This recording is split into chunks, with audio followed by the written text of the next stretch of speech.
കാത്തു ഞാൻ താതനിഷ്ടം നിറവേറ്റുമേ.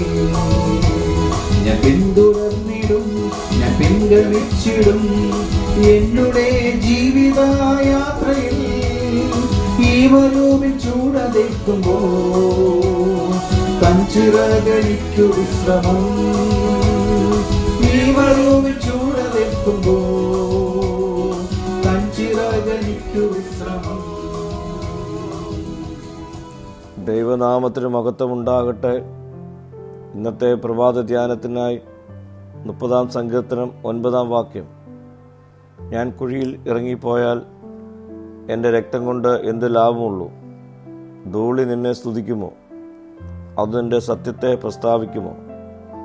അർത്ഥശൂന്യമായ മരണത്തെ ഭയന്ന് ദൈവത്തോടുള്ള സങ്കീർത്തനക്കാരൻ്റെ അപേക്ഷയാണ് ഈ വാക്യം. ദൈവത്തെ ആരാധിക്കാനും മഹത്വപ്പെടുത്താനും ജീവിച്ചിരിക്കുന്നതിൻ്റെ പ്രാധാന്യം ഈ വാക്യം എടുത്തു കാണിക്കുന്നു.